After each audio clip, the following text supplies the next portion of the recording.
Obviamente vamos a comenzar con algunas generalidades, algo bien básico. Y es que a esa estructura, pues en todo ese esqueleto axial, vamos a tener la columna vertebral que obviamente va a servir para darle estabilidad y protección a este importante órgano, que es su médula. Sabe que veremos más adelante algunas lesiones y cuáles son algunas características que un paciente puede presentar dependiendo del nivel de la lesión. Hemos discutido algunos aspectos en el parcial previo. Pero con con la columna, pues usted ya viendo que en forma fisiológica va presentando algunas características. Y estas características son algunas curvaturas. En una visión de forma lateral y una visión pues posterior anterior. Obviamente va a tener alguna distribución por donde van a emerger todos aquellos pares craneales, perdón, los nervios raquídeos, los centroion-pares de nervios raquídeos espinales, van a pasar entre algunos agujeros específicos, sobre todo los agujeros intervertebrales que vamos a ir viendo más adelante. Pues estas ya de forma separada, estas 33 vértebras, esos 33 huesos, también tienen una distribución específica, siendo cervicales, torácicos, lumbares, sacros y coxígeos. Cada uno de estas pues tiene algunas particularidades que nos ayuda pues a diferenciarlo. Pero ahí está pues su distribución en la extensión de toda su columna. Tenemos pues estas vértebras cervicales que tienen un total de 7 vértebras. Recuerde que los segmentos son diferentes. Segmentos son las partes en que se han dividido la médula espinal como tal. Y ahí tenemos a nivel cervical 8, porque de ahí nacen 8 pares.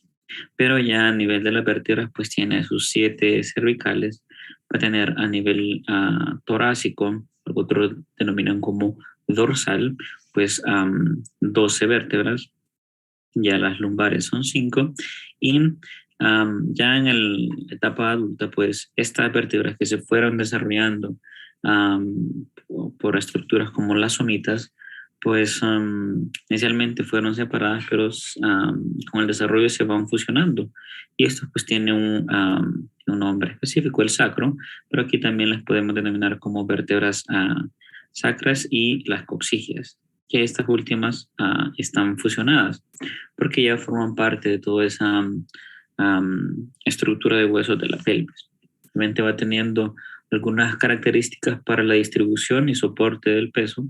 Cuando usted está en bipedestación, se hace una redistribución de estas, del peso sobre estas estructuras. Veremos cada una, por lo menos las características generales de cada una de ellas.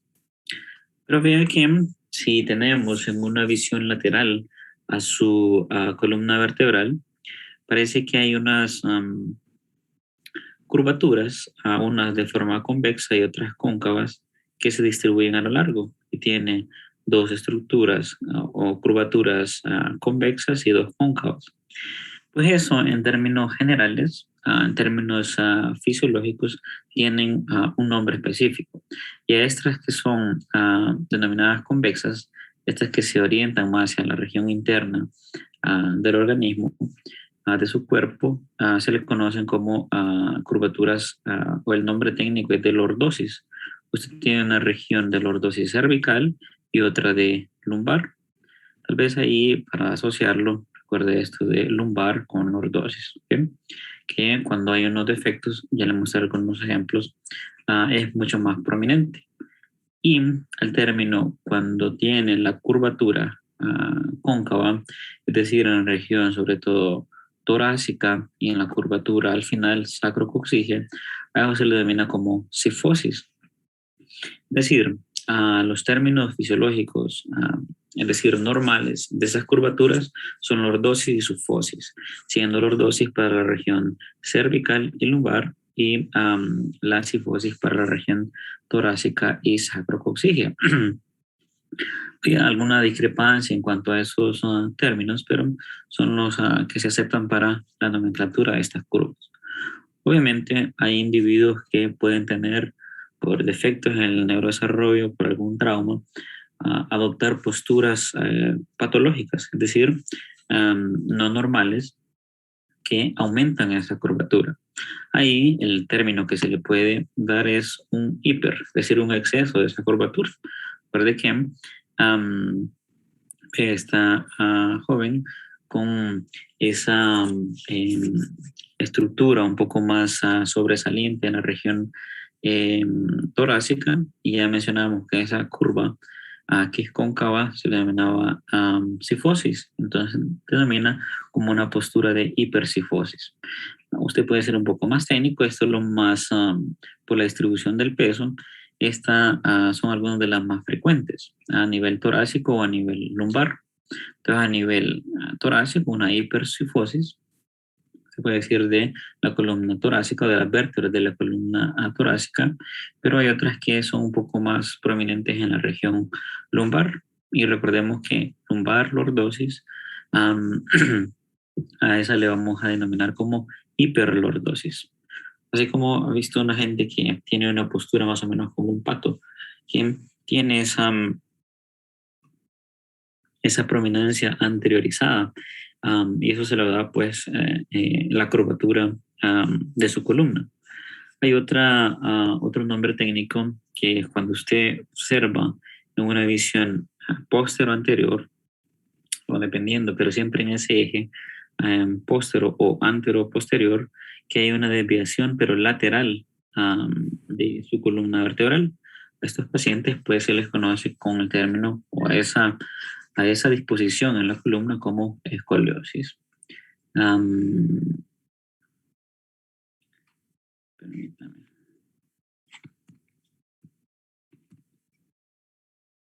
Aquí se me hablando. Entonces esas posturas, o sea, puede decir, bueno, ese individuo tiene hipercifosis, hiperlordosis, o escoliosis, ¿okay? Con esa desviación de la curvatura. Ahora, estas partes han avanzado sobre todo a nivel de, en la rama de ortopedia o en la rama de cirugía, neurocirugía de columna. Dependiendo, la columna puede estar funcionando normalmente o tener algunos síntomas de compresión de los nervios raquídeos. Y hay como ortopedia, siempre lo hemos denominado como enderezado y pintado, porque con fijadores externos, con estructuras metálicas, pueden corregir o hacer una corrección de esas posturas. Ahí pues son ciertos individuos que a lo largo esto va a darle problemas de dolor, etcétera. Y pues hay que darle un analgésico, pero no siempre va a responder en ese sentido. No entendí con Sterling, pero bueno. Es un futbolista inglés. ¿Y él tiene qué postura tiene él? Camina como pato. Todas las caras son durante la Eurocopa le hicieron bastante de la presión. Mire, lo voy a buscar para colocarlo en una diapo. Muy bien. Entonces, él es con una postura lordótica. Juega como pato y le hace como pato, pues es pato. Muy bien. Entonces, pero yo le mencionaba que si ya tenemos la distribución de esta de la vértebra de su columna, si yo les colocara así en una mesa y le digo, esa vértebra usted la puede identificar, pues con las características que vamos a discutir, usted sería capaz de decir, bueno, esta me parece autor que es cervical, esta que es torácica, esta lumbar, lo que no se va a perder es por el sacro o por el coxis, esas son bien particulares. Pero cuando en términos en general de todas las vértebras, ellas pues están con estos componentes. Aquí siempre pues la región anterior de la columna o de esta vértebra por lo menos, usted aquí tiene el cuerpo. Vea que el cuerpo es una área bien prominente, ya veremos algunas excepciones, sobre todo a nivel cervical, pero ve este espacio que esté aquí, pues ahí es donde va a pasar la médula espinal, ya que no es un espacio bien prominente. Ya le vamos a hacer algunos ejemplos de la médula como tal.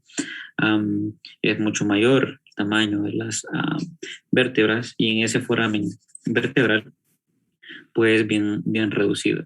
Obviamente tiene una serie de estructuras de protección, pero dentro de estos componentes de cada una de las vértebras denominamos el cuerpo.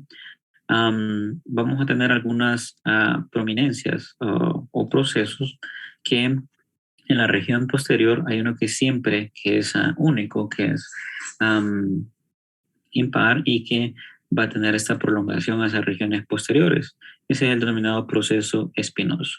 Usted puede hacer palpación de alguno de esos, estructura bien angulada y prominente, es la parte más dorsal de cada una de sus vértebras. Aquí a nivel cervical, en la división con la región torácica, pues hay una prominencia que es perceptible, bien palpable. Déjenme limpiarle aquí un poco. Entonces se tiene el proceso espinoso, que estamos con esta estructura. Tenemos el cuerpo vertebral. Tenemos unos procesos que son transversos, que van hacia los lados. Y aquí como tenemos una visión superior, hay unos procesos que son procesos articulares. ¿Por qué se llaman articulares? Porque va a ir en una región superior y para una porción inferior para articularse con las otras vértebras, dependiendo de la disposición. Aquí en este caso, pues estamos viendo los procesos superiores, el que va a ir a por lo menos articularse con esto aquí. Obviamente va a tener una serie de estructuras ligamentosas para darle ese sostén y esa movilidad. En la región que está circundante al agujero vertebral, ahí tenemos dos estructuras que forman esto, y es que los pilares posteriores se les denomina como láminas, es decir, esta es una lámina y esta es otra lámina, y la región que se une desde el vértice de esa lámina hacia el cuerpo vertebral se le conoce como pedículo, o que significa pie. Y ahí usted tiene una visión tanto superior como una visión lateral, cada una de esas estructuras. La mayoría de las vértebras tienen estos componentes, a excepción de algunos que comentaremos. ¿Sí? Pero que coloca una vértebra, por lo menos eso debe identificarlo. ¿Sí? Vea una ya de forma aislada, pues siempre aquí está la región anterior, ¿verdad? Está viendo aquí esto el cuerpo. Ya veremos ese anillo fibroso que tiene aquí alrededor y lo que denominamos aquí como el núcleo pulposo. Para otros ejemplos, tenemos los pedículos y las láminas que van en esto. Tenemos los procesos articulares, pues en este caso algunos superiores, los transversos y el proceso espinal, allá a nivel posterior. Y obviamente no puede faltar su agujero vertebral, aquí donde va a ir su médula espinal.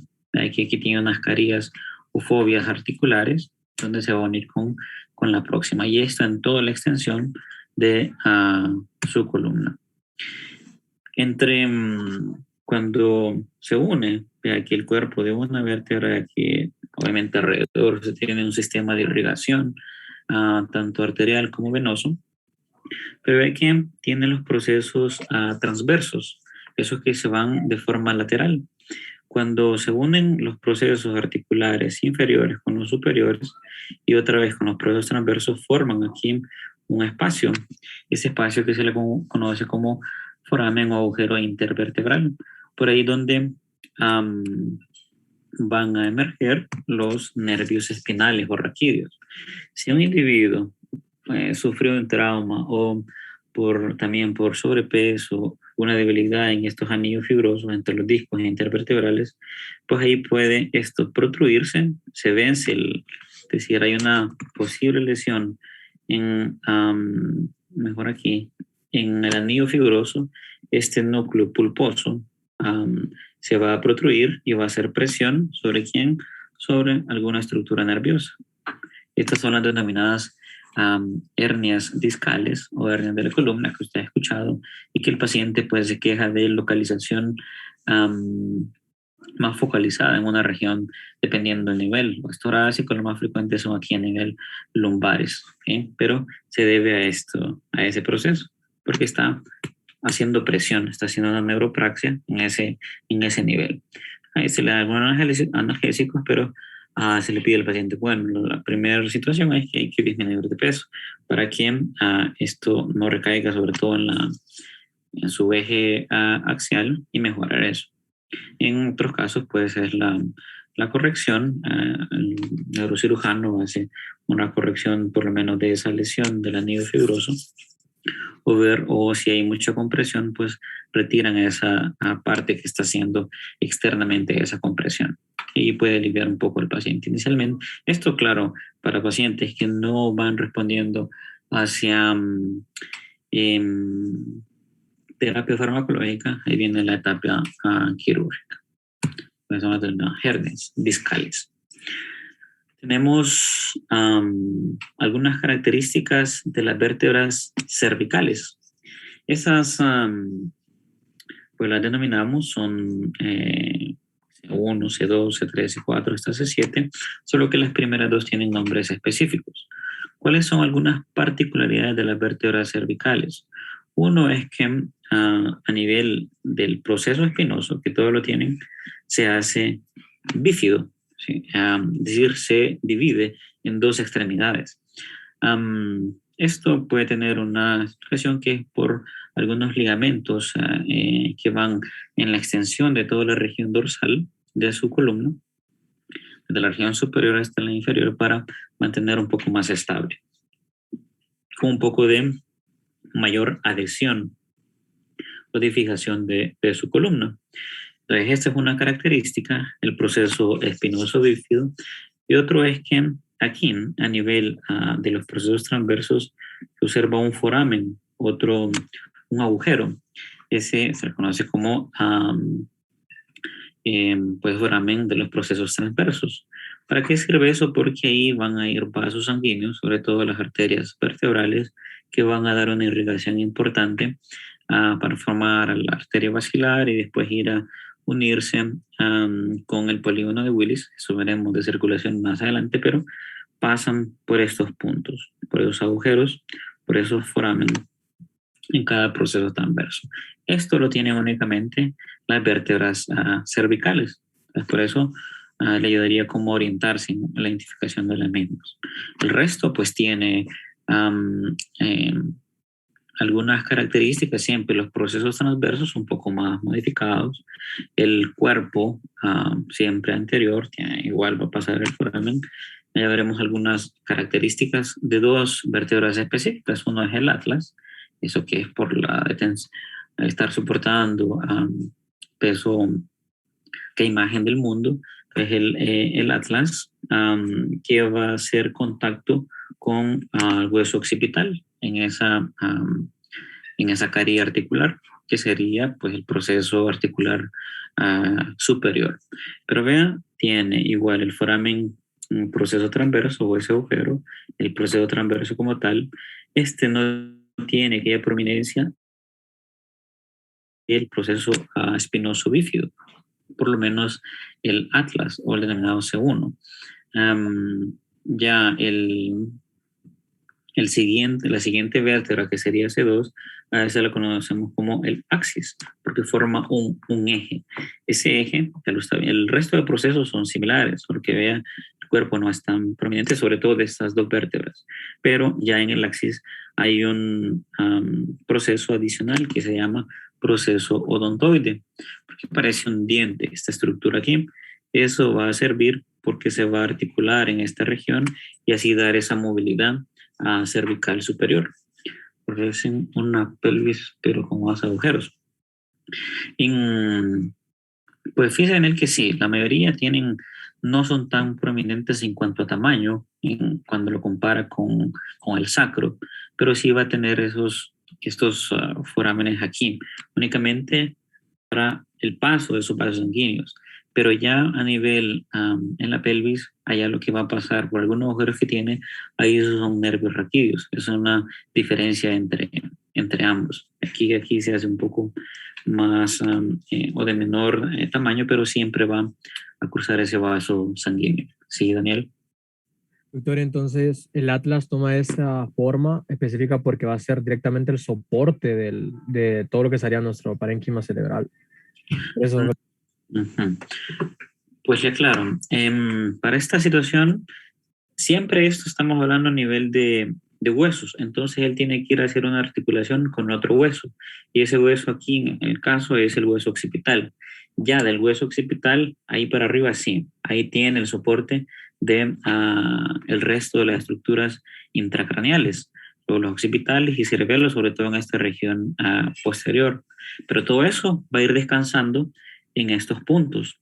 Por eso es que el peso se va distribuyendo a nivel medial.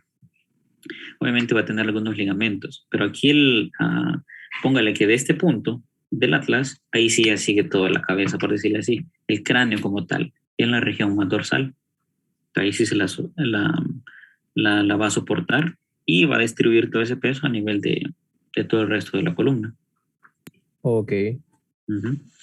Entonces, pero vea cómo van, por lo menos la arquitectura en estos huesos, también para darle esa movilidad de estar haciendo pues o flexión o una torsión derecha izquierda como quiera hacerlo en esa movilidad. Nuevamente, características estas son propias tanto de C1 o el atlas y del axis. El axis es el que tiene ese proceso odontoide, pero vea que tiene el foramen en el proceso transverso. Aquí sí ya es más prominente el proceso espinoso bífido, ¿sí? Ya en la región más dorsal. Siempre aquí va a ir su médula espinal para ir a hacer contacto, pues pasar el foramen magno y después ahí sí continuar así como tallo encefálico. Ya le mostraré eso. Ahí le quedan otras formaciones adicionales, pero siempre es en el mismo contexto de describir lo que es el atlas y lo que es el axis con sus componentes. ¿Okay? Vea cuando ya están articuladas en este espacio donde vendría a ser la articulación 14 horas con las regiones del hueso occipital. Pero ya aquí se está ensamblando pues el proceso odontoide de síguelo aquí para abajo. Aquí tal vez habría que rotarlo un poco para ver el resto de el axis, ¿okay? De la segunda vértebra o C2. Uno ya va tomando pues los nombres adecuados de el atlas o el axis, pero muchos lo van a encontrar como C1 o como C2. Esas son características particulares de estas dos. Ya el resto de las vértebras cervicales, pues únicamente la diferencia es que sí continúan con los forámenes de los agujeros de los procesos transversos, y ya no el cuerpo igual un poco más prominente, pero ya no tiene ni proceso odontoide, solo tiene únicamente C2 o el axis. ¿Qué pasa con las vértebras torácicas? Una vez que ya con todos sus 7 vértebras cervicales pasa a las torácicas, tenemos 12. ¿Qué nos diferencia si yo le coloco una torácica de una cervical? Bueno, uno es que siempre los mismos componentes, el cuerpo, los procesos transversos, vea que los procesos articulares, algunos cambian en cuanto a la configuración, pero siempre hay uno superior, otro inferior, y este proceso espinoso, que son un poco más verticalizados, es decir, más orientados hacia la región inferior. En ocasiones, esta prominencia que hay aquí posterior no puede hacer el límite entre vértebras cervicales y las torácicas. Pero ¿qué otro proceso nos puede ayudar a identificarlo? Es que tiene estos puntos aquí. Son como unas pequeñas depresiones denominadas fobias. Tiene una fobia superior y una una superior y una inferior, para hacer articulación con las costillas. Y esto lo va a encontrar en cada una de las vértebras torácicas. Ese es el punto diferencial entre el resto de las otras vértebras. Si usted le ve unas depresiones tanto superiores como inferiores, un proceso más verticalizado, pues ahí lo voy a orientar a que son vértebras a nivel torácico. Obviamente vamos a ver las características de una vértebra lumbar.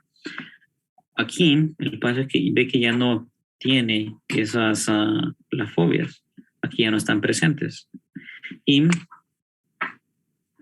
esa ausencia de esas fobias, otra característica para ubicarnos en las vértebras lumbares es el tamaño del cuerpo de esa vértebra.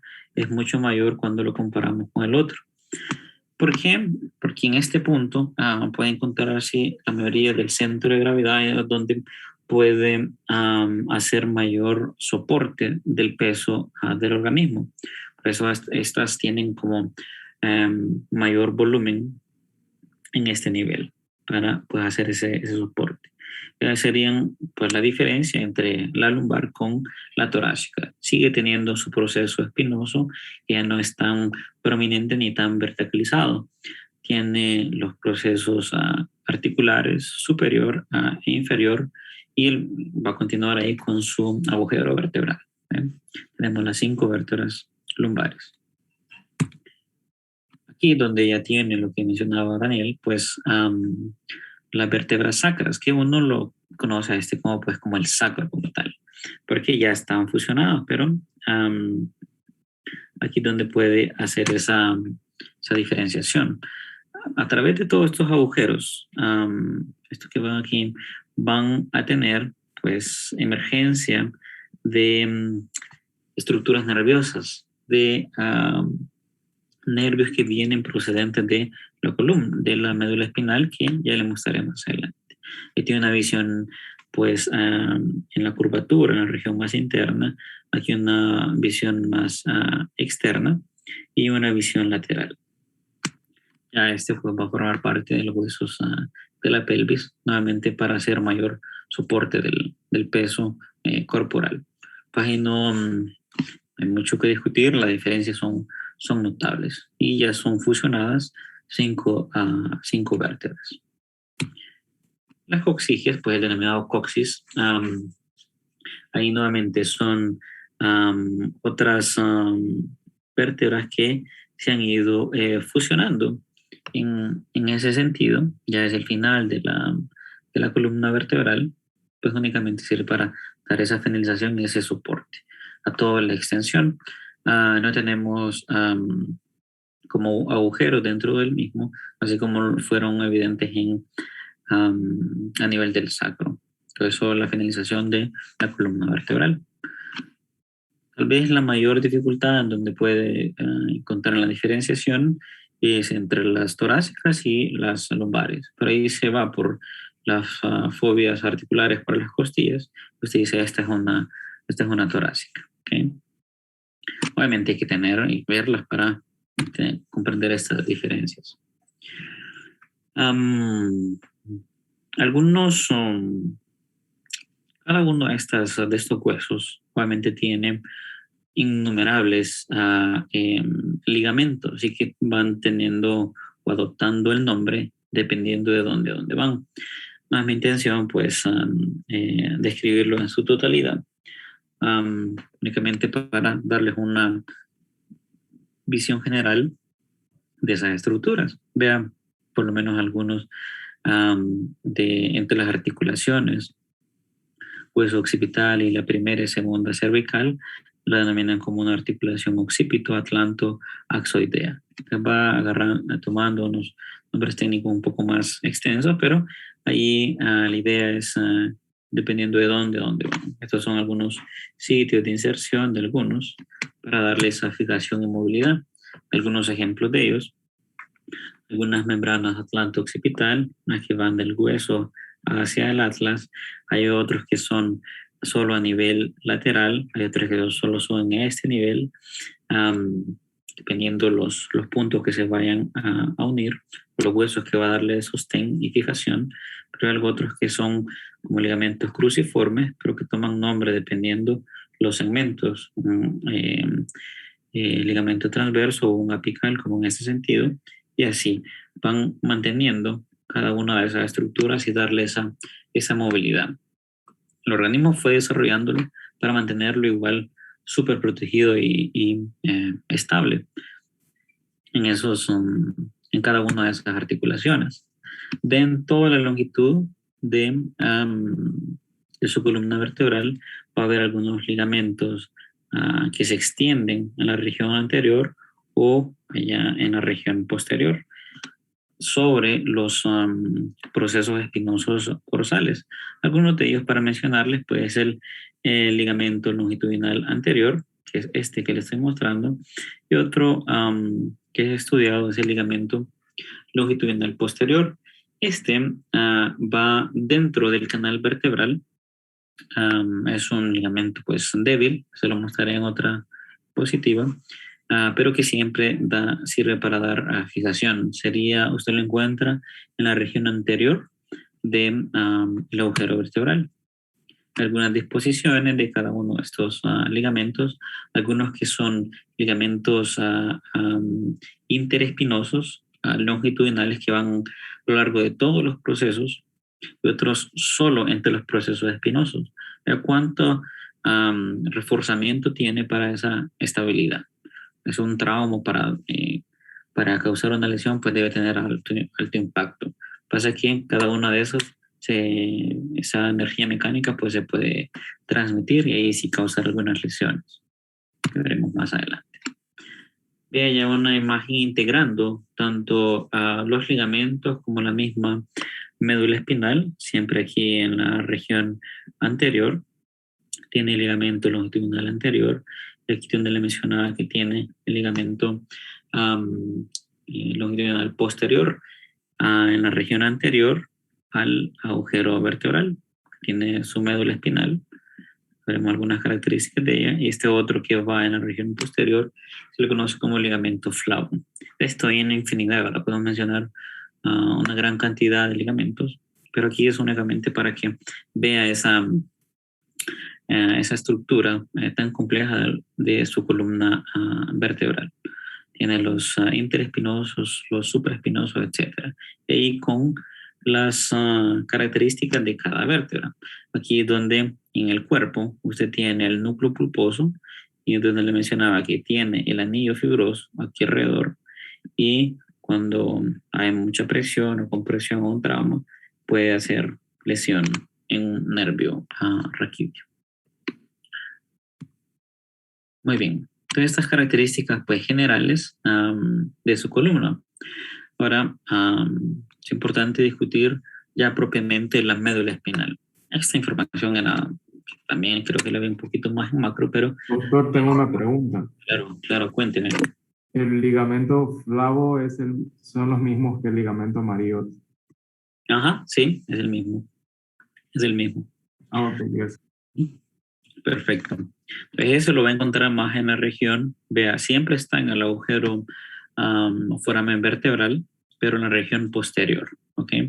Para no confundirlo con el ligamento longitudinal posterior, que por lo menos quedó descrito aquí en las diapositivas, los dos, el posterior y el anterior. ¿Qué bien se refiere a este otro? ¿Okay? Que está en esta región. Muy bien. ¿Qué podemos mencionar externamente de su médula espinal? Pues algunas características es que tiene esa forma pues cilíndrica, extensa. ¿Cuáles serían pues los límites? Cuando se le consulte sobre que describa su médula espinal.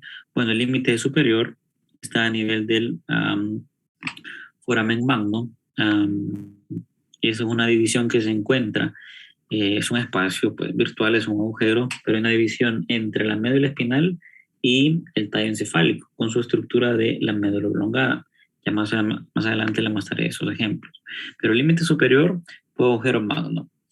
¿Hasta dónde va a llegar su médula espinal? Pues alcanza a nivel de las vértebras lumbares, por eso es importante más o menos ubicarnos en esta localización, entre L1 y L2. Es decir, usted tiene la primera vértebra lumbar y la segunda, en ese espacio, generalmente ahí va a finalizar su médula espinal. Obviamente va a tener un espacio que va a continuarse, pero ahí solo va a tener líquido cefalorraquídeo o algunas fibras nerviosas. Es importante tener en cuenta esta diferenciación por procedimientos que se pueden hacer o arriba de este nivel o abajo de este nivel. Cuando se hace por lo menos una punción lumbar, se toma en consideración la extensión de su médula para hacer debajo de ese límite la extracción de líquido cefalorraquídeo. Entonces, límite superior, agujero magno, límite inferior, espacio entre la vértebra lumbar L1 y L2. Recuerde que esto inicialmente en el neurodesarrollo, la médula espinal abarcaba todo este espacio donde está la columna vertebral, pero a medida que fue desarrollando las extremidades, pues se ubicó únicamente en ese espacio y prácticamente queda en 2/3 de ese conducto. En general va a tener una extensión entre 42 a 45 centímetros, va a tener igual esas subdivisiones que vimos en el parcial pasado, a los segmentos cervicales, torácicos, lumbares, sacros y coxígeos. Y cuando la observamos tridimensionalmente en un ángulo antero-posterior, usted va a ver algunos ensanchamientos que se les conoce como intumescencias. Esto va a corresponder en donde tenga mayor emergencia de fibras nerviosas, obviamente ahí va a ser más ensanchado. Y esto corresponde a algunos segmentos cervicales y a una parte lumbosacra. Para formar los denominados plexo braquial o inferiormente el plexo lumbosacro. ¿Okay? Nuevamente la extensión hasta L1 y L2. De aquí, pues está subdividida el segmento cervical, el torácico, lumbar y a nivel sacro. Para que solo teníamos un coxígeo. Pero vea que entre limpiarle aquí tiene L1 y L2. Pues aquí el esquema se pasó, pero generalmente usted encontraría hasta ahí el final de la médula espinal. Puede haber una cierta variación en ese sentido, pero no va a ser más allá de eso. Puede ser que el nivel termine aquí, por ejemplo, pero son diferencias aceptables. Una particularidad con eso es que usted va a emitir sus nervios raquídeos en estos segmentos, pero vea qué pasa a nivel inferior. Usted va a tener los segmentos lumbares, pero emergiendo entre los espacios de esas vértebras. Por eso es que las fibras nerviosas se extienden a nivel inferior, pero su segmento se quedó en este punto. Solo sirve para el origen o el nacimiento de esos nervios propios para esa región. Pues sigue con unas divisiones sacras que van extendiéndose hacia nivel inferior. Hablaremos de la cola de caballo o cauda equina. Esas son particularidades. Ven una visión anterior, los denominados intumescencias son ensanchamientos, uno aquí y otro aquí. Nuevamente eso, para recalcarle que tienen esa disposición porque de aquí va a haber una bastante emergencia de fibras nerviosas para los denominados plexos en cada uno de esos niveles. Aquí no quiere decir que el plexo braquial es que se da de este punto a este punto, o sea, queda de C5 a T1, pero la mayoría de las fibras alcanzan en esta intumescencia cervical de C3 hasta T2, ¿okay? Y así para la región lumbar L1, S3. Solo para destacar esta intumescencia. Estas solo son las características macroscópicas de cada una de la médula. Después vamos a entrar en la región de la configuración interna. Obviamente, esta médula espinal va a estar súper protegida. Ya tiene esa estructura ósea externa de la columna, tiene los ligamentos, pero ahora viene la región de las meninges. Estas son meninges, quiere decir membrana, tendremos una clase solo para eso, pero para ir adelantando, de la región más externa y la más gruesa tiene la dura madre, tiene la aracnoides y la pía madre. Son membranas que se van adheriendo, entre cada una de ellas hay un espacio por donde puede circular líquido pues cefalorraquídeo, sobre todo en el espacio subaracnoideo. Pero el objetivo es únicamente mantener uno protegido y otro permitir la circulación del LCR, del líquido cefalorraquídeo, para también darle nutrición a su médula espinal. ¿Sí? Para eso le sirven esas membranas. De forma esquemática, tiene aquí la región posterior, la región anterior, ahí está el cuerpo de la vértebra. Comienza usted a identificar, ya vio la médula, pero aquí hay unas membranas, la más adherida o la inmediatamente en contacto con la médula, después de la pía madre, ve que va a haber un espacio aquí, entre esto aquí, y después continúa otra membrana, que es la aracnoides, y superior a ella, o de forma más externa, tiene la dura madre. Este es el mayor espacio por donde va a andar circulando líquido cefalorraquídeo aquí alrededor. ¿Okay?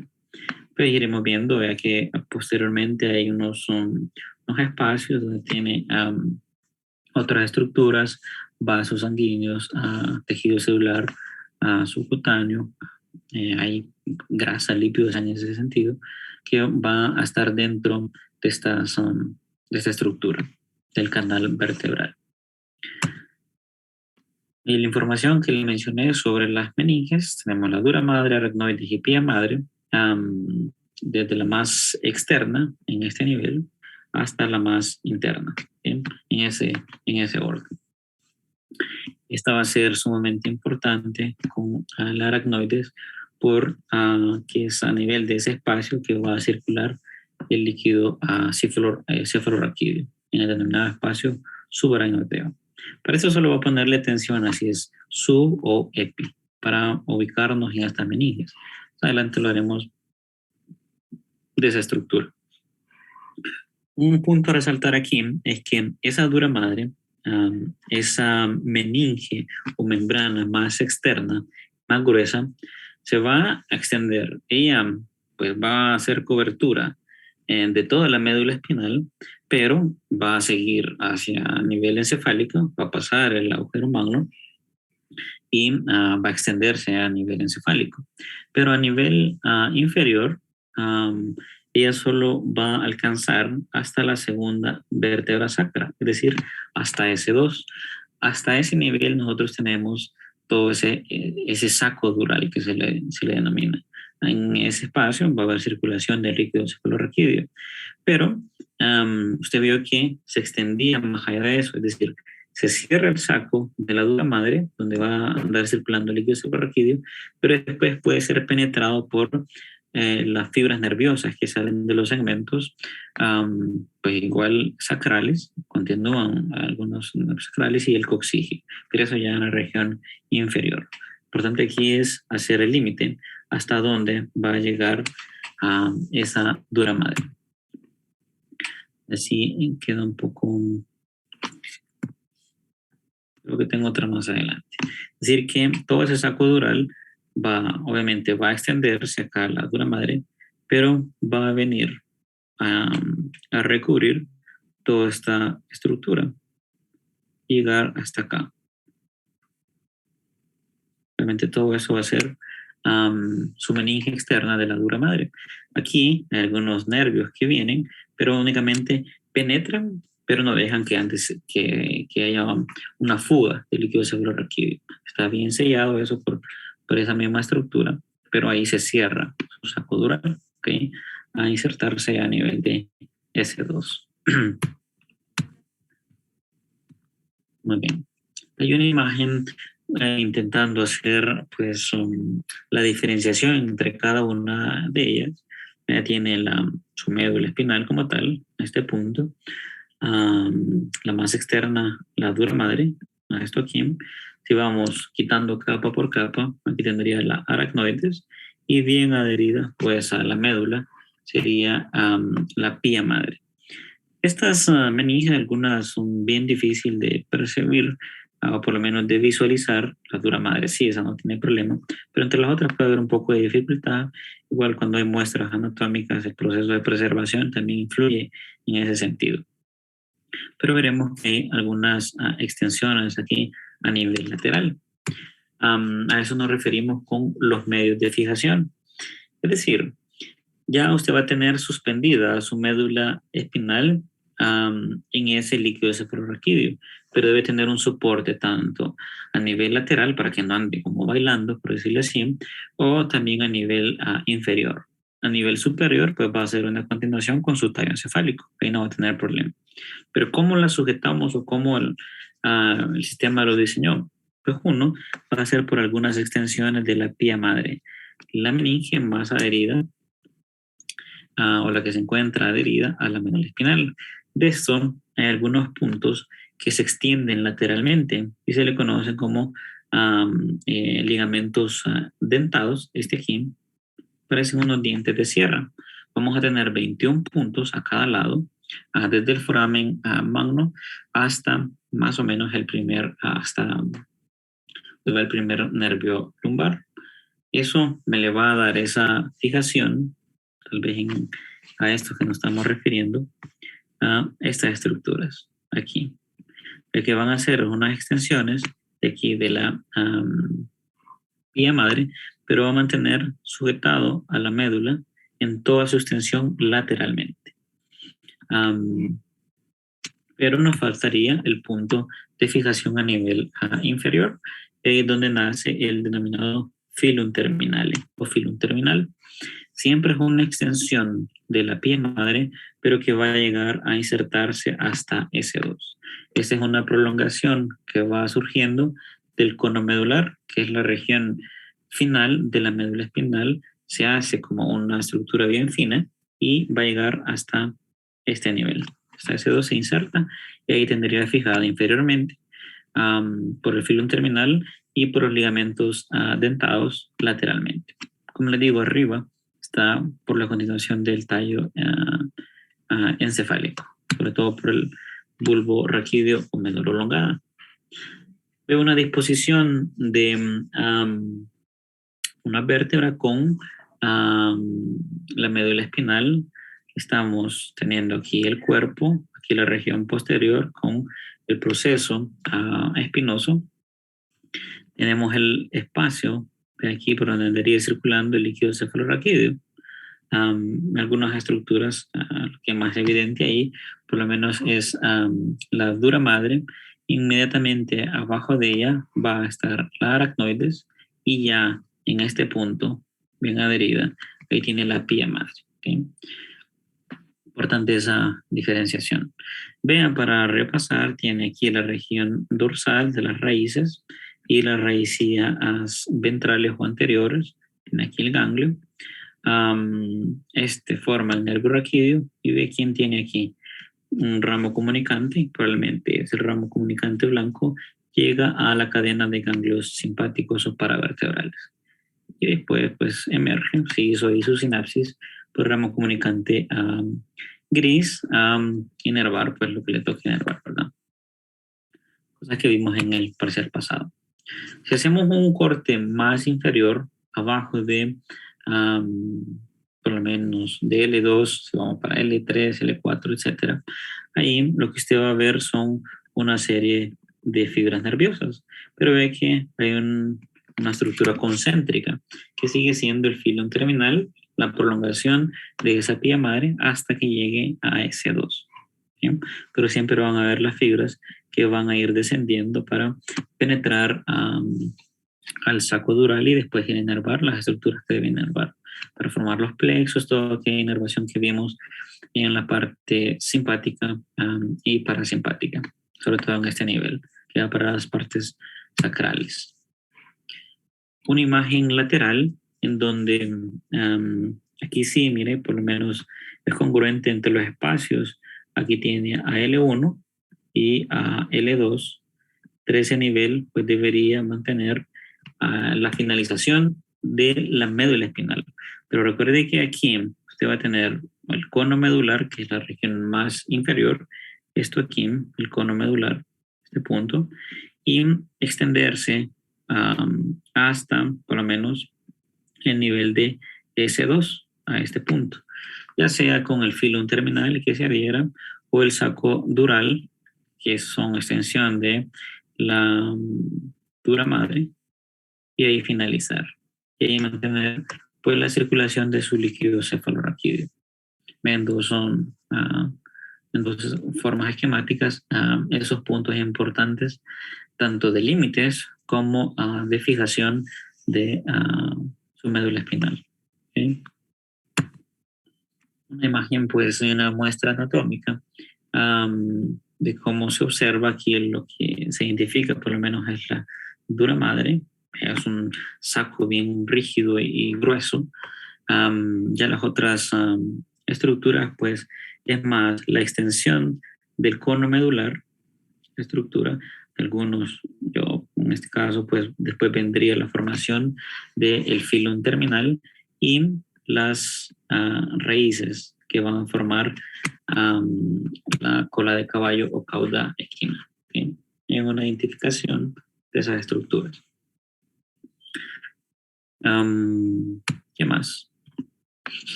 Muy bien. Si nosotros obviamente tomamos entre toda la extensión de su médula espinal algún corte, hagamos un corte transversal, vamos a tener algunos puntos de referencia. Ya esto hablando de la configuración, pues un poco más, siempre externa, pero más cercana a la médula. Y estos puntos de referencia son para diferenciar si estamos en anterior o posterior a la médula, que nos va esta división que se le conoce como surco medio anterior. Vea que es un poco más, tiene mayor espacio, y eso es para la circulación o para la disposición de la arteria espinal anterior. Ya a nivel posterior, pues ese espacio no es tan notable, me refiero a esto aquí. Pero ya ese otro toma un nombre lógico, que es el surco medio posterior. Luego se tiene un surco medio anterior y posterior. Y eso nos puede hacer la división de un lado derecho o un lado izquierdo de su médula espinal. ¿Okay? ¿Qué otra estructura puede identificar en esto? Pues uno es que ya tiene el surco medio anterior, el surco medio posterior. Si se viene forma más lateral a ambos lados, hay unas estructuras que es por donde entran las raicillas dorsales. Se recuerda que aquí viene que neurona pseudounipolar y va a ser pues sinapsis con alguna región aquí en las astas dorsales de la sustancia gris.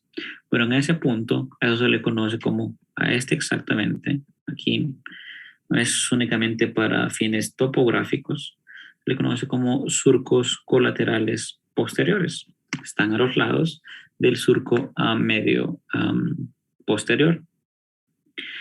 Otro punto de referencia cuando hablamos de la médula espinal, no sé si consigue ver una estructura un poco más delimitada en este nivel. Tal vez aquí en el lado izquierdo está más evidente. Podríamos señalar otra aquí. A eso se le conoce como surcos paramedios posteriores. Estos solo los tiene a nivel dorsal, no los tiene a nivel anterior o ventral. Otra característica es que estos surcos paramedios posteriores solo los va a observar o van a ser más notables desde los segmentos torácicos, pero a nivel de T6 para arriba. Recuerde que usted viene de las regiones inferiores, T2, T11, T10, pero de T6, T5, T4 y así sucesivamente hasta T1, pues ahí sí va a ser más evidente esta división que puede notar a nivel dorsal. Cuando nos vamos a T7, a T8, T9, etcétera, parece más esta imagen sin esta división. Eso va a tener una explicación que veremos en las siguientes clases, que es por algunos fascículos que me dividen esto en una parte y este en otra parte. Pero a niveles inferiores es un solo manojo de fibras sin hacer esa subdivisión. Entonces, nuevamente, tenemos los surcos colaterales posteriores, que es por donde entran las raíces dorsales, toda la información sensitiva que se trae, captada por las terminaciones receptoras. Tiene el surco medio posterior, surco medio anterior, y a nivel de T6 para arriba, usted tiene los surcos paramedios anteriores. No hay, surcos medios paramedios posteriores. No hay surcos paramedios anteriores. Aquí no hay ninguna división en estos niveles. ¿Okay? Solo para aclarar, solo en la región dorsal o posterior. Después nos queda aquí otra imagen donde puede hacer esa subdivisión. Aquí están bien destacables las meninges, dura madre, aracnoides y pía madre. Tenemos el surco medio anterior, surco medio posterior. Tenemos los colaterales posteriores y aquí donde tendría los paramedios posteriores, ¿sí? Para la subdivisión. Aquí se observa bien pues donde tiene esa cantidad de fibras que van a llegar hacia el ganglio de la raíz dorsal. Aquí tiene una gran cantidad también de núcleos donde es procesada esa información, pero después envían sus axones para que ingrese por estos surcos colaterales posteriores. ¿Sí? Información sensitiva. ¿Qué otro punto nos falta? Es el punto de las raicillas anteriores. No hay como si un surco colateral anterior, que sería en este punto. Algunos lo denominan solo como entrada de las raíces ventrales o anteriores. No es tan notable como los posteriores. Porque en uno que otro artículo la menciona. Usted tiene un surco colateral posterior, pues tiene que tener uno colateral anterior. Pero se refiere a eso mismo, a la entrada de las raicillas ventrales. ¿Okay? Que obviamente ahí lo que va a emerger son fibras motoras, son fibras eferentes, denominadas motoneuronas. ¿Okay? Ya en las regiones más internas, usted tiene la denominada sustancia gris, que tiene esa disposición de la H muda hondureña.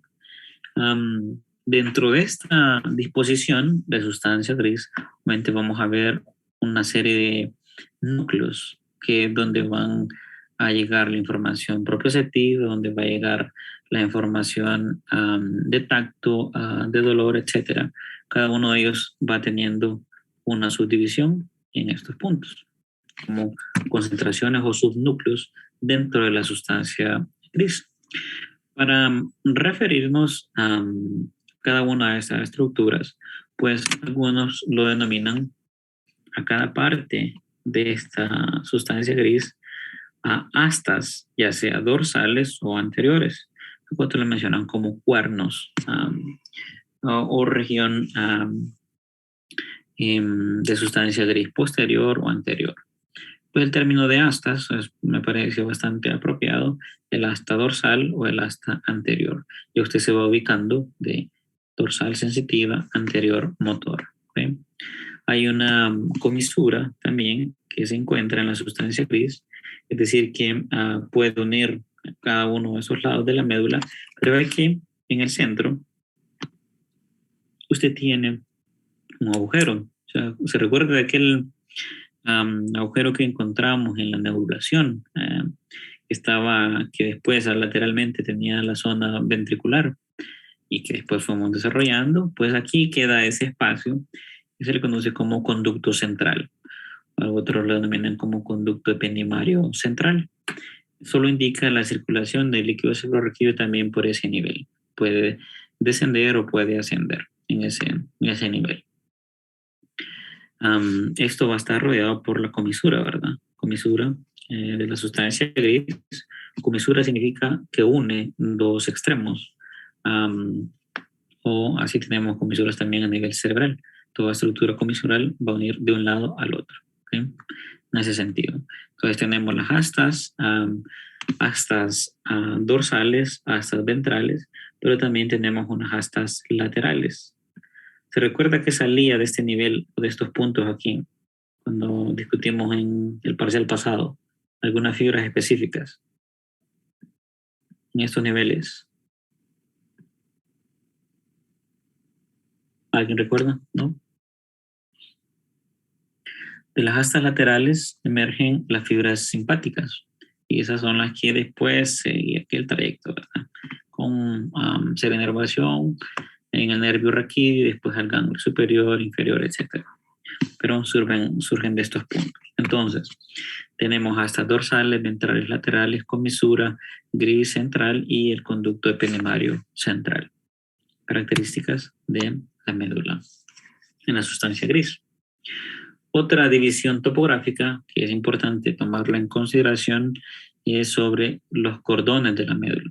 Esto nos va a servir para en las siguientes clases hablar. Bueno, esto pasa por el cordón posterior, el cordón lateral o el cordón anterior. Hay fascículos específicos para cada una de esas áreas. Así usted puede hacer el límite. Por ejemplo, en el cordón posterior, surco medio posterior, surco colateral posterior. Si se quedó con la idea de surcos colaterales posteriores y anteriores o la entrada de las raíces ventrales, pues ahí tengo el cordón lateral, porque hay fascículos que son espinotalámicos laterales o espinotalámico anterior. Entonces ahí ya le va dando una idea por dónde o en qué región en la médula va a ascender o descender. Eso se lo explicaré más adelante, pero es únicamente el contexto de por qué lo estamos dividiendo en ese sentido. Y tiene un cordón anterior que está en el surco medio anterior y la entrada de las raíces anteriores o colaterales anteriores, pues si se pudiera utilizar. ¿Okay? Entonces, esos son divisiones importantes en ese sentido. Ahí tiene algunas imágenes sobre las estructuras del cuerno o hasta dorsal, lateral, anterior, el conducto central o la comisura y los surcos, ¿verdad? Anterior y posterior, surco medio, anterior y posterior. Tienen los cordones lateral, posterior, lateral y anterior. Es importante que va identificando eso porque en algunos de estos puntos es donde va a ir identificando esos fascículos que van a ir ascendiendo en ese sentido. ¿Okay? Otra imagen para que después la analice y le ayude en esa identificación de estructuras. Déjenme solo mostrarle más o menos.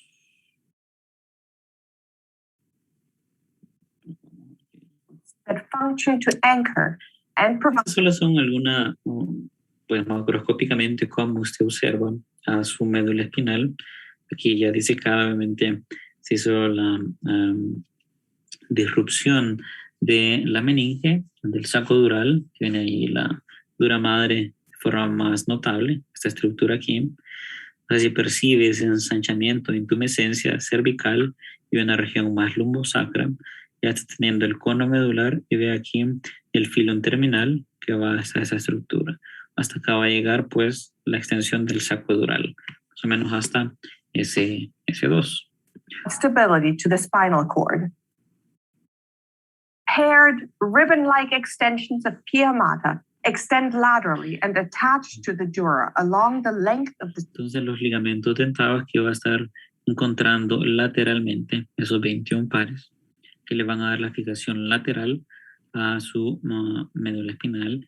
Vea la disposición de esas fibrillas, de esas raicillas, como prácticamente un telar, un hilar de la cantidad de fibras que van ingresando, ya que la médula tiene que procesar toda esa información. Tiene trabajito. Spinal cord. These are known as denticulate ligaments, and they rise medially in between the anterior and posterior roots of the spinal nerves.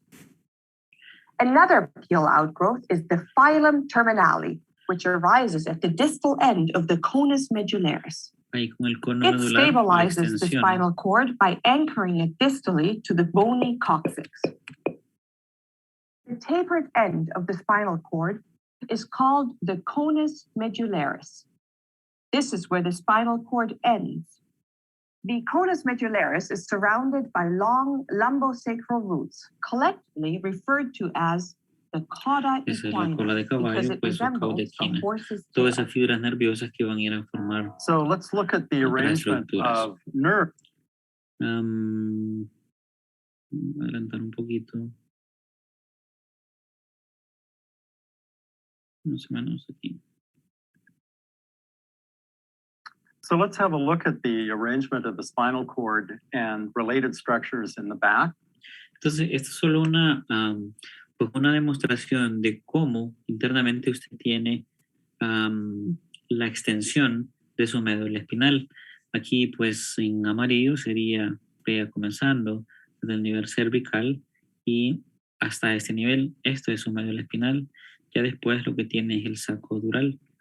Esto es relevante porque en este punto azul es donde se podría hacer una obtención de líquido cefalorraquídeo. Esto únicamente se hace con fines de investigación cuando hay sospecha, pues sí, de enfermedades neurológicas, meningitis, meningoencefalitis, etc.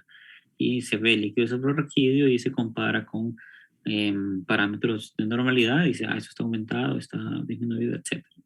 Pero el objetivo de esto es solo para que vea la representación de cómo una visión posterior usted tiene esa The extensión. first cervical vertebra would be in about this position, and the last vertebra, or the coccyx, would be down in about this position.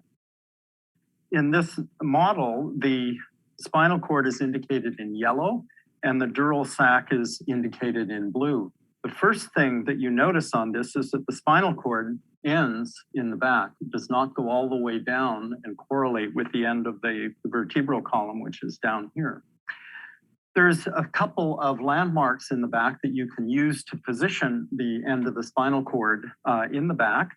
The top of the pelvis here, or the iliac crest, marks for you the approximate position of the spine. Es un punto de referencia bien importante porque esta de la región superior de la pelvis, las crestas ilíacas, ahí uno puede hacer un trazado.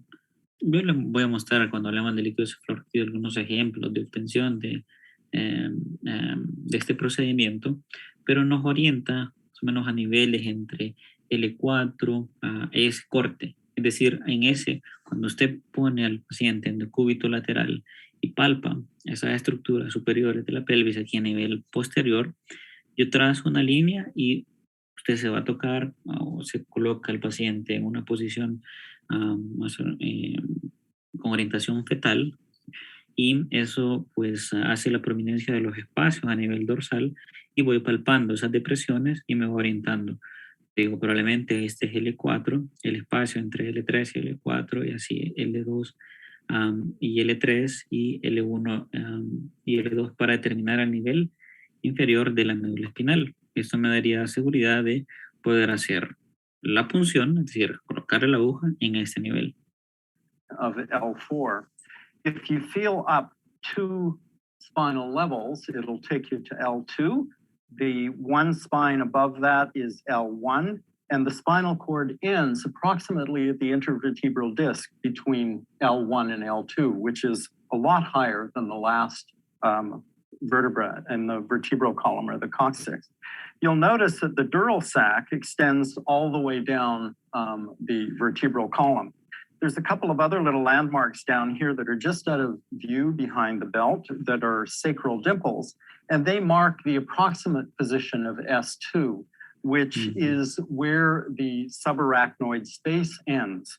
And the subarachnoid space contains the cerebrospinal fluid, and you'll notice that there's what's called the lumbar cistern that extends from the end of the spinal cord at approximately L1, L2, down through to approximately S2, where all you have here is cerebrospinal fluid and the roots of the spinal nerves that are descending to emerge from the vertebral column lower down. Muy bien, solo para ver esa orientación, hay unos puntos que en algunos pacientes son más notables en este nivel, como unas depresiones o agujeros, que me orientan a marcar el nivel de S2 y ahí hasta donde alcanzaría el saco dural, es decir, la dura madre va a extenderse hasta ese punto. Obviamente también filón terminal haría su inserción hasta ese nivel. Muy bien. ¿Alguna pregunta o comentario?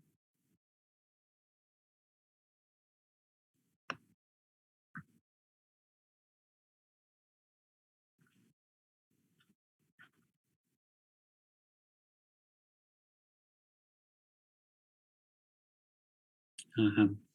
Pues nos pregunta aquí Daniel si algún tipo de esclerosis que sea muy notable, porque yo conocí a un niño que a la columna le llegaba hasta el hombro derecho y andaba en silla de ruedas. Tal vez algunos nombres bien técnicos, no es el momento o el caso, pero esas deformaciones, sobre todo a nivel pediátrico, son bien grotescas, son algunos trastornos genéticos, pueden hacer este tipo no es lo más común, pero causan deformaciones extremas a nivel de la columna. Y no es solo en la columna, si tiene la columna probablemente va a tener defectos en otros órganos. Ya cuando son de este tipo, pues pueden causar alteraciones en cuanto a la circulación del mismo líquido cefalorraquídeo, porque puede causar un paso como de estrechez o de estenosis, es decir, de reducción de ese diámetro. Puede ser una compresión en la misma médula y eso obliterar el espacio del conducto central ependimario y después generar otros daños como hidrocefalia ya a nivel retrógrado, porque se va acumulando hay una obstrucción al flujo de líquido cefalorraquídeo. Son varios trastornos, Daniel. Algunos son más orientados en este nivel, alteraciones uno que se conoce también como pectus excavatum, que en la región, el diámetro anteroposterior torácico es mucho más ensanchado. Ahí tiene deformación también de otras estructuras óseas que aumentan ese espacio y eso pues influye también en las deformaciones de la misma columna vertebral. Ahí es como por decirlo así, un combito, va con todo, obviamente va a tener alguna repercusión en la transmisión de los impulsos a nivel de la médula espinal. Tratamiento son paliativos. En otros países se van haciendo cirugías correctivas en la medida de lo posible, pero paso a paso. Van adaptando al paciente, obviamente son un sinnúmero de cirugías que se le puede ir haciendo